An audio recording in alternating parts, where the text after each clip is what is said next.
and I am going to rate this a whopping 2.5 out of 3. No.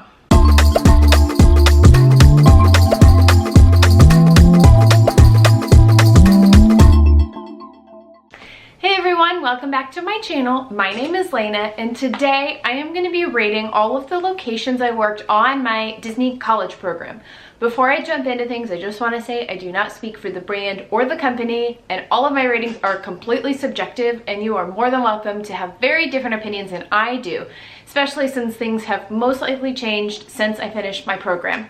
So I started my program back in April of 2018. I worked merchandise in Frontierland. Had to dust off my graduation ears for this video. And I'm just gonna jump right into things.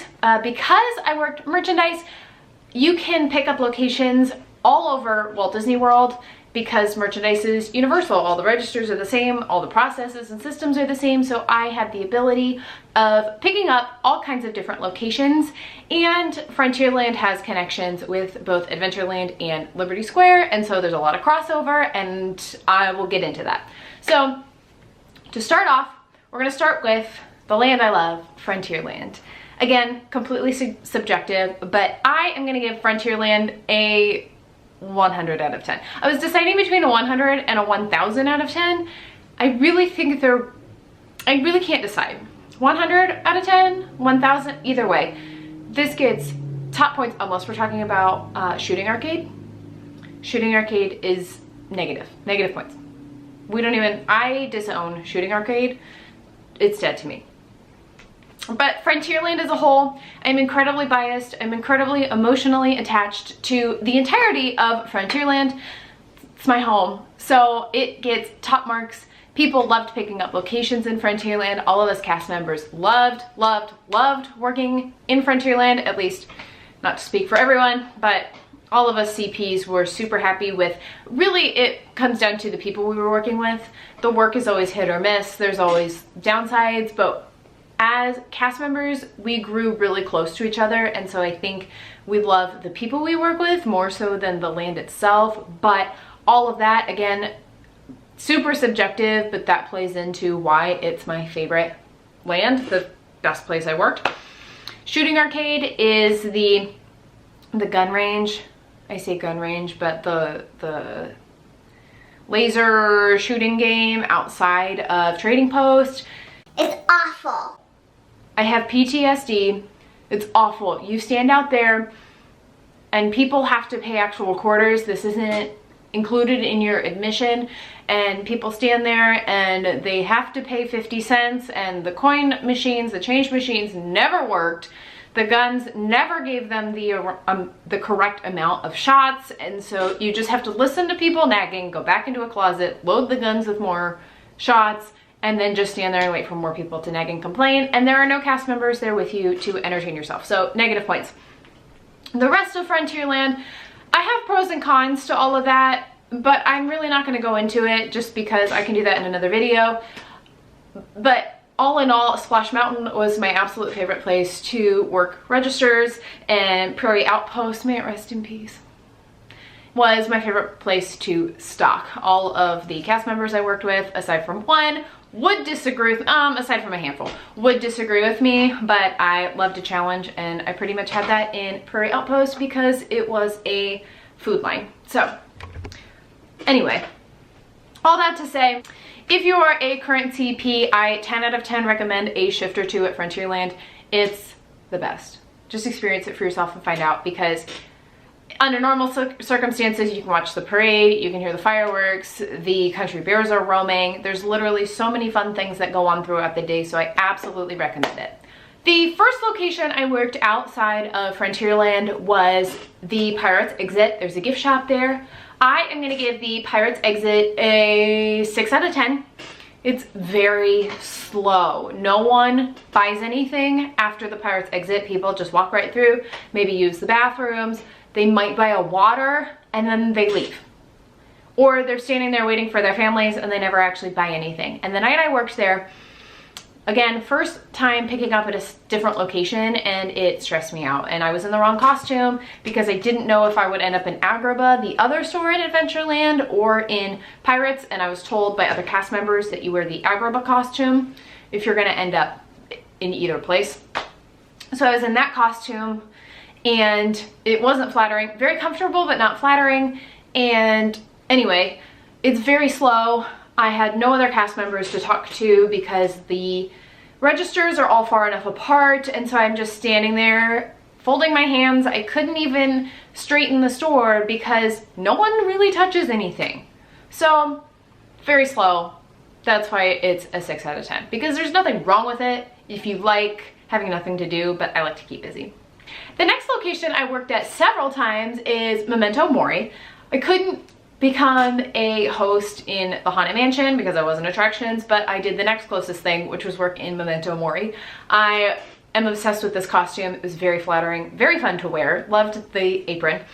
I give this location a 9 out of 10. There are 2 reasons why I'm docking a point on this.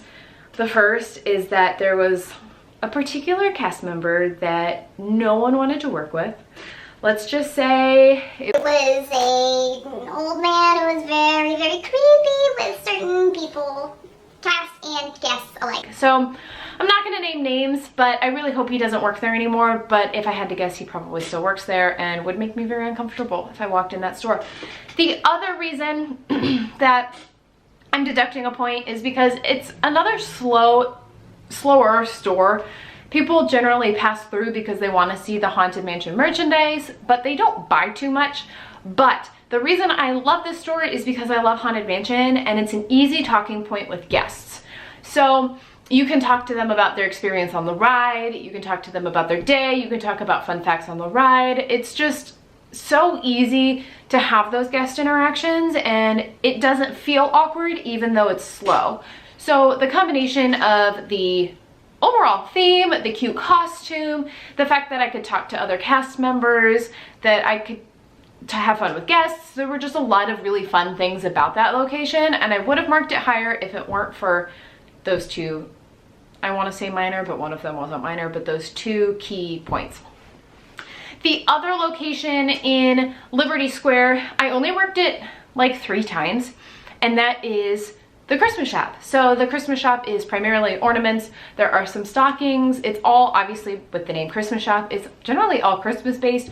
They do have some Hanukkah items in there, and then a few non-Christmas items that they're trying to squeak out a few more sales. I know over the summer they'll have some summer stuff in there, just so that it can be a year-round shop because it is open year-round. Now, I don't have any pictures in the Christmas costume because I only ever stocked that store, which is a different costume. The stock costumes are universal across Magic Kingdom, but I am going to be rating the Christmas shop based on my experience stocking. So if you participate in merchandise in Magic Kingdom, don't, again, subjective rating, it isn't going to mean anything if you're on registers, but I'm going to give stocking the Christmas store a 6 out of 10. It was a challenge, but a good challenge. There's so much merchandise. So probably, I mean, Trading Post in Magic Kingdom has a crap ton of pins because it's the biggest pin store in the Magic Kingdom, but there was a really good system for restocking that at the end of the day. But for the Christmas shop, there's so many ornaments, I couldn't even remember them all. I had to take notes, and even then I would forget, and the stock rooms are not close to that store. So when stocking, I would make my list, and then I would head down into the tunnels, and then I would have to go around the corner and fill up a cart, and then go up an elevator around the corner, which is behind guest relations, and then I'd have to cut through guest relations with this shopping cart across the main drag of Liberty Square, and finally get back into the store. So it's a huge hassle. First world problems, I know, having to walk distances. But if you think about crowd control and trying to keep the store stocked, it can be super, super challenging. But I could talk to people. That's part of the reason I loved stock. I haven't gotten into that much, but stock was my favorite because I could be social with my cast members, my really good friends at the time. And I could keep myself busy. I don't like standing still. I always want to have a task, and I'm very task oriented. So stocking a store kind of helped me achieve all of those things. So I enjoyed stocking, and also, side note, I forgot to add, I stocked this store on Christmas Eve and Christmas Day, which wasn't as bad as I thought, which is part of the reason I'm not rating this any lower, is because it's still fun to work on Christmas Day. I got cute Christmas buttons because, let me show you. Okay. So I've been thinking about doing another video, but I kept all of the park buttons I got on my college program, and I've thought about doing a video telling the stories behind all these buttons. But working in the Christmas shop, as you may or may not know, they personalize ornaments for you, and so the cast members who were personalizing ornaments personalized buttons for all of us working that day. So we got the I am celebrating Christmas, and I put it by my name tag, and this was super fun to have. A really kind of cute magic moment for the cast because I was away from my family on Christmas for the first time. So small stuff like that puts that store at a special place in my heart, even though it's not one of my top favorite locations. The next location I'm gonna rate is glow carts. So this is technically part of Adventureland, but it takes a whole new set of training, so cash apron training, and you're wearing separate costumes. And even though it's located in Adventureland and it's Adventureland cast who generally do this, you are spread out throughout the entire park. Not so much back in Fantasyland, it really just depends on the busyness and how many carts they have out, but you stand in the middle of the park selling squeeze-breeze and water bottles during the day and glow toys at night, which is why they're called glow carts. I am going to rate this a whopping 2 out of 10. So the way this worked, and I don't know how many of you watching are familiar with this, but Disney has this system called deployment, where if there's a location that's needing more cast for a short period of time, they will pull from not quite overly, but an appropriately staffed location and deploy them to a different location. So I was scheduled, I wasn't trading shifts, I was scheduled for 2 weeks over the 4th of July at these glow carts. It was devastating. I didn't want to leave Frontierland and all of my close friends, and I really didn't want to do the cash apron. I didn't like that they trained us in the first place, but you don't really get a say in any of that. It just happens. So 5 of us were pulled from Frontierland for these 2 weeks and dropped into Adventureland. Now, we're all familiar with each other because they share tunnels and share backstage. So I had seen all of this happening, but you get to wear these pants, these long baseball pants and knee-high socks. And when we got deployed, all of the short sleeve shirts were checked out from costuming, so I ended up in a long sleeve shirt in the middle of July. So it was excruciatingly hot, and you're in the middle of the blacktop on Main Street or in various walkways around the park, and I've never sweat so much in my life. So when you do the squeeze breeze carts during the day, you got your carts with about 30 squeeze breeze. I know I mentioned it in my exposing backstage photos, so I will link that above if you want to watch that after. But you've got your carts with like 30 squeeze breeze and several cases of water, and you stand in a spot for a while. So you would get out at about 10:30, between 10 and 10:30. You would have one round of cast come in at, I think, 11:30 for a lunch break. They would break for 30 minutes. This is all, again, I'm trying to remember because it's been a while, but this gives you a rough estimate of what the shift is like. You would take your lunch for 30 minutes and then it would rotate, and then at 12:15 the other half of the cast would come back in, lunch for half an hour, try to be back out there just before 1. Everyone would be out there, and then if you were in a certain spot along Main Street, along the parade route, you would then walk the parade route. So the person back in Frontierland would start making their way through Frontierland, and once you caught up to the next cart would join you. And you would continue to make your way up the parade route through Frontierland, around to Liberty Square, and up Main Street. It was like running a marathon. It was exhausting. It was hot, hot, hot. People are throwing money at you because they're also hot, hot, hot. And they want the squeeze breeze, and they want the water, and they want the Gatorade. And people are impatient, and you're worried about things getting stolen, and you're worried about counting your change correctly and doing everything on your iPad registers and printing receipts, and there's a lot to think about. And the 4th of July is the second busiest week of the year. So very stressful, very hot. there was a lot going on. But once you walk this parade route, the parade comes immediately behind you. You pull off to the back behind the Emporium. Thank goodness they gave us popsicles. They were called squenchers. They were popsicles with electrolytes in it because you lose so much sweat, so much water weight that you have to get the electrolytes back. So I was super, super grateful that we got these popsicles. It was definitely something we looked forward to after walking the parade route. And then your shift was done. You counted out your cart, you counted your money. You just hope that you had the correct change and that everything, all your numbers worked out. My top selling day was I made $2,500 just from my cash apron. It was exhausting. And then as far as glow carts go, you go out at about 5:30, and you just sell until 9. So you're out there the whole time. There's really no back and forth.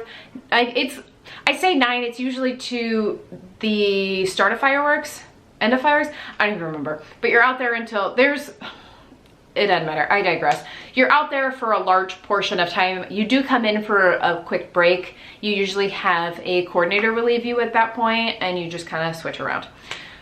Everything's walkie based. So if you have to use the bathroom, there's a lot of codes. If you had to go to the bathroom, you said you had to 103. If you needed a water break, or if you were feeling sick or dehydrated, you would call for your coordinator. There were lots of things going on with that. It was a whole other animal. And I enjoyed the glow portion, but I did not enjoy the squeeze breeze portion because of the heat and walking the parade route. And most of the time, a lot of the time for CPs, you work a double. So you get there for the start of a squeeze breeze shift at about 10:30, and then you work until the end of fireworks, getting you off at about 10:30, 11. So it was an incredibly long, exhausting shift. One of my favorite memories was when one of my other Frontierland cast went to costuming on his break to get a fresh shirt because he sweat through it so badly. So it was not a good time. I'm giving it a 2.5 out of 5 because that squeeze breeze cart I have PTSD. It was exhausting. I regretfully even picked up another shift after my deployment happened because I wanted the extra hours, and one shift at 6 hours isn't too bad. So that was an experience I don't want to relive. I was near tears when I was deployed for the 2nd week in a row. Oh, but I survived. It was traumatizing.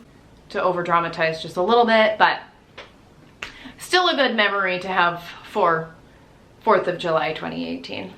The final location I picked up at Magic Kingdom was Emporium. If you know Magic Kingdom, you should know Emporium. It is the biggest store on Main Street. It's got 5 or 6 rooms. It extends the entirety of Main Street. Everything is connected, and it is one of, if not the busiest store in the park.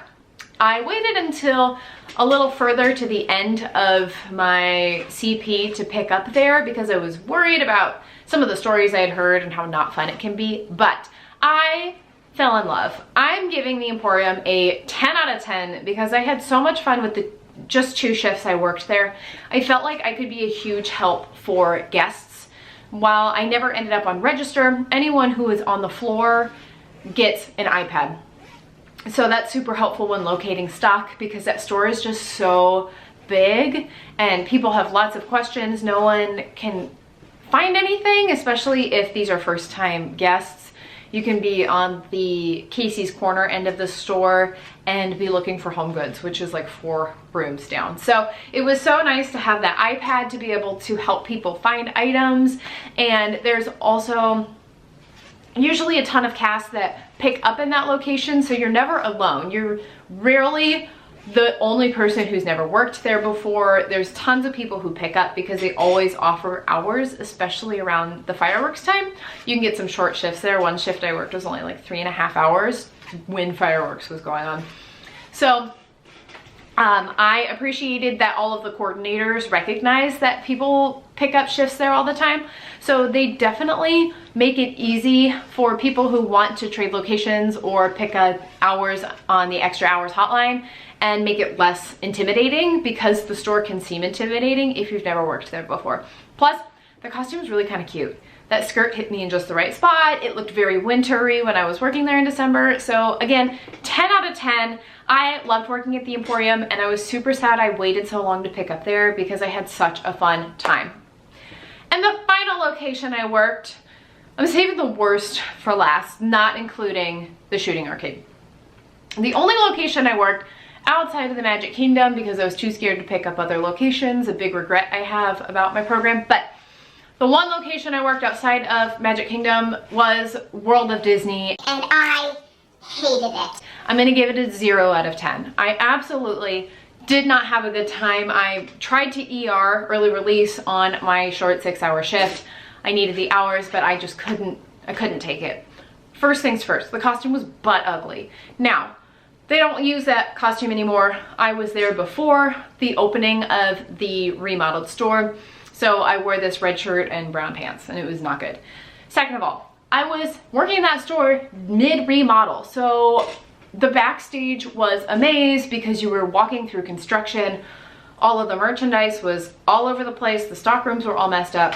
So backstage was a disaster. The lockers for the cast member stuff was nowhere near the entrance to on stage. So that was annoying. But the worst part is that the leaders wander the store and wait to pick on you. So they watch you like a hawk. I felt like I was being micromanaged, even though by the time I picked up at that location, I was very, very comfortable in my role in merchandise, but they still stand there and go, "Why aren't you talking to guests? Go talk to those people. They look like they need some help." Or, "Why didn't you straighten this?"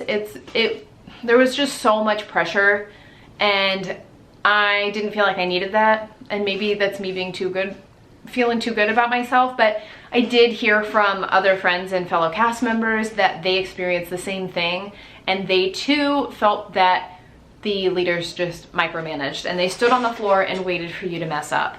I was also working that one and only shift at the morning of like a Tuesday or Wednesday. So it was like 10 to 3, probably like a 10 to 3. It was a pretty short shift because I picked it up on the extra hours hotline, EHH. And so no one was there. It was so slow. There was no guests to talk to. People weren't going as frequently as they are now because they knew it was under construction, so you didn't get as many locals shopping around. So there wasn't a ton to do, and at one point there were a ton of us just circled in the stockroom chatting about our actual locations because no one there actually had World of Disney as their home location. Everyone had either traded or picked up extra hours because that's the store that consistently has availability if you are needing some extra money. So, all that to say, I never want to work that store again.